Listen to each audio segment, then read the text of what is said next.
Eloquentia, le concours d'éloquence organisé par Isegoria. Merci à l'administration d'Audencia et à Rhétoriquet d'avoir rendu possible l'organisation de cette 8e édition. Rhétoriquet est une agence de conseil en stratégie de communication qui accompagne et conseille les entreprises et leurs employés de différentes façons, la prise de parole étant au centre. Et c'est précisément la valeur que nous souhaitons donner à notre concours d'éloquence.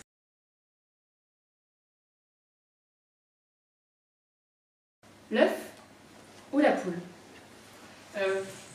Œuf? Mais pourquoi pas poule? Il faut bien une poule pour pondre ton œuf. Mais d'un autre côté, elle vient d'où la poule? Mesdames et messieurs, chers jurys, vous venez d'assister à une mise en scène très peu convaincante du propos de mon sujet, qui a, au moins je l'espère, eu le mérite de nous résumer le propos. Alors, l'œuf ou la poule? Cette question, ce dilemme toujours discuté, nous emmène sur les chemins de l'origine, afin de savoir qui existait avant, qui de l'œuf ou la poule était là avant l'autre. Sans marcher sur des œufs, nous allons donc à notre tour nous interroger, afin de tenter d'y apporter une réponse convaincante, et ainsi rabattre le caquet au fervent soutien de l'un ou de l'autre camp de ce débat brûlant. La formulation de la question peut tout d'abord être critiquée, puisqu'elle est assez limitative. Pourquoi que l'œuf ou que la poule? Pourquoi pas, par exemple, le coq, qui entre aussi dans l'équation? De plus, pourquoi l'œuf ou la poule? Pourquoi pas l'œuf et la poule? Mais soit, répondons aux exigences de l'implicite et réfléchissons à une solution. Penchons-nous tout d'abord du côté des croyances et autres opinions mystiques. Connaissez-vous l'œuf cosmique? Alors non, il ne s'agit pas d'une théorie du complot un peu foireuse, comme quoi le Covid proviendrait d'un œuf périmé de Wuhan. C'est un concept très sérieux, dans de nombreuses cultures qui expliquent, en toute simplicité, la création du monde. L'œuf cosmique serait séparé en deux afin de créer le ciel et l'inter, et ainsi serait à l'origine de toute créature, donc des poules. Même si cela nous apporte une réponse, j'ai bien l'impression que tout ça nous a autant brûlé que les œufs. Continuons alors notre route chez les philosophes. Aristote tient nos amis Galinacé en haute estime. Pour lui, l'œuf est une poule en puissance, et c'est donc la poule qui est la raison d'être de l'œuf. Sans animal apporté à maturité, l'existence de l'œuf n'aurait tout simplement pas de sens. La poule, en tant que cause finale, en tant que vocation de l'œuf, est donc première, elle précède l'œuf. Il s'agirait donc d'une histoire de vocation. Plus tard, quand je serai grande, je serai une poule. Mais voilà que nous avons effaré nos amis les scientifiques. Quoi? Comment? Un œuf cosmique? Une poule philosophique? Les pauvres en ont la chair de poule. Quand on retrace l'origine du premier œuf et de la première poule, on s'aperçoit que l'œuf a précédé la poule de quelques 250 millions d'années. Mais cette réponse n'est pas très convaincante, puisque même si cela n'est pas explicite dans la formulation l'œuf ou la poule, on parle bien de l'œuf de poule ou la poule. Or, ces vieux œufs évoqués n'étaient pas des œufs de poule. D'autres scientifiques rétorquent néanmoins que l'œuf reste premier, puisque selon la théorie de l'évolution, une presque poule aurait pondu un œuf de poule tel que nous les connaissons aujourd'hui. Mais là voilà, notre réponse à ce dilemme insoluble. Mais c'était vraiment trop facile. J'ai donc fini mon argumentaire. Bonsoir et merci de votre attention. Mais, au fait, pourquoi cette question soi-disant insoluble aurait-elle mis tant de temps à être résolue? Pourquoi ce sujet de menu McDo nous intéresse-t-il autant? À bien y réfléchir, je crois que nous n'avons effleuré le sujet que du bout de l'aile. Allez, ça roule ma poule, on continue. Pourquoi donc vouloir trancher, vouloir répondre à tout prix à cette question? Je pense que cela a à voir tout d'abord avec la quête de savoir et de vérité de l'homme.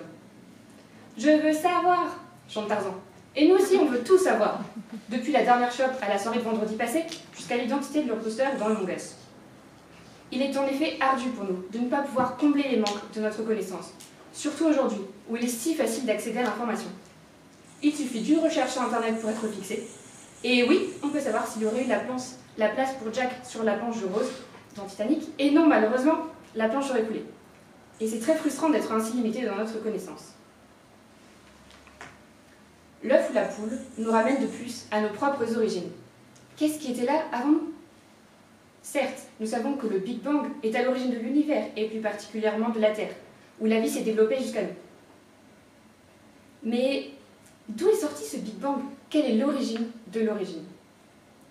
Autant de questions qui continuent de faire débat parmi les scientifiques. Or, l'homme se retrouve dans le thème de l'origine, dans le thème de la création. Nous avons besoin de connaître d'où nous venons pour savoir qui nous sommes. Oedipe, en apprenant d'où il vient, prend la mesure de qui il est et surtout de qui il a épousé. Et spoiler, elle est bonne sa mère. Par ce quasi-syllogisme de l'œuf ou la poule, l'argumentation tourne rond, créant une sorte d'hypnose intellectuelle qui nous donne le tournis.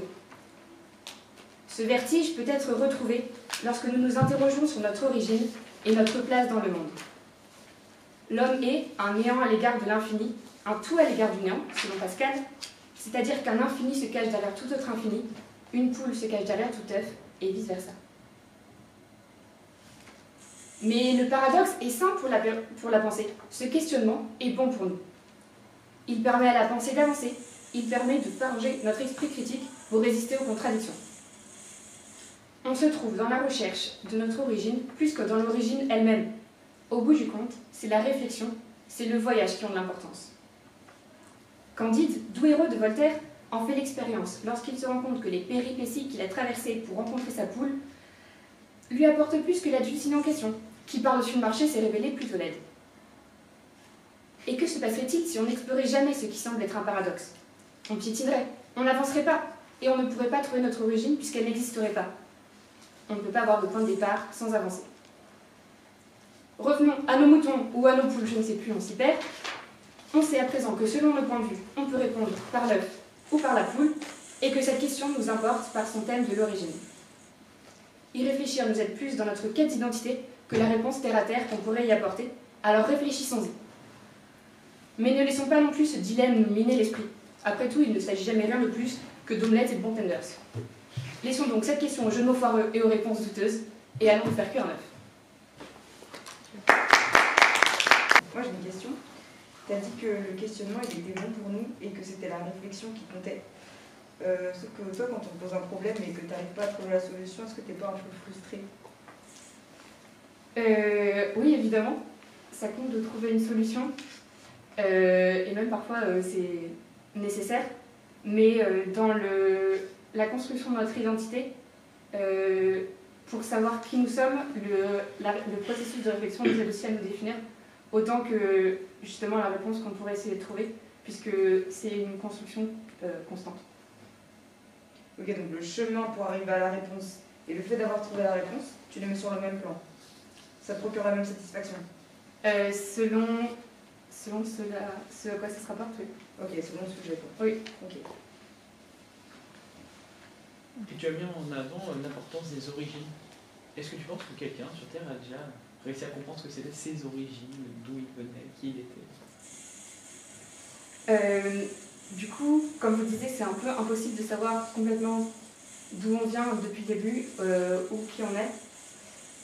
Même si il y a beaucoup de gens qui font maintenant des tests ADN pour savoir quelle partie du monde on appartient. Et je pense que justement, le fait que ça devienne de plus en plus populaire, ça montre qu'on essaye vraiment de savoir qui on est. Mais je pense que la question d'origine a de l'importance, mais que c'est pas le seul facteur qui nous détermine. Et pour toi, est-ce que tu es dans cette recherche de quête du sens en fonction de tes origines? Ça aide un peu forcément. Après, moi, je suis 100% française. Donc, c'est pas super. Mes origines sont pas très complexes. Mais ça m'aide aussi de savoir ce qu'ont fait mes grands-parents, mes arrière-grands-parents. C'est aussi des modèles d'identification auxquels on peut essayer de se rapporter pour avancer. Ça t'aide en quoi de le savoir? Justement, c'est des modèles. Puisqu'on fait partie de la même famille, on peut se dire qu'on partage les mêmes gènes, les mêmes envies. Et ça nous aide à trouver notre chemin. Les gènes et les envies vont ensemble? Ça ne va pas ensemble, mais ça peut. Ça peut aller. Du coup, tu sors pas du chemin que t'as tracé ta famille? Si, ça peut être une aide pour y adhérer ou pour s'en détacher. Est-ce que tu aimes bien faire des choix tranchés, comme ça? Never stop doing. Ok, sinon, si on sort un peu d'Audencia. Est-ce que dans la vie, tous les jours, tu aimes bien faire des choix? C'est toujours compliqué, surtout je suis ascendant balance, donc apparemment c'est compliqué de faire des choix. Ouais. Mais non, mais plus sérieusement, oui, c'est toujours compliqué pour moi de faire des choix parce qu'on se demande toujours ce qu'on aurait loupé si on avait pris l'autre décision. Mais c'est aussi justement faire des choix qui fait qu'on peut avancer et qu'on est libre aussi. Bah, c'est bon. Merci Merci beaucoup. Merci beaucoup.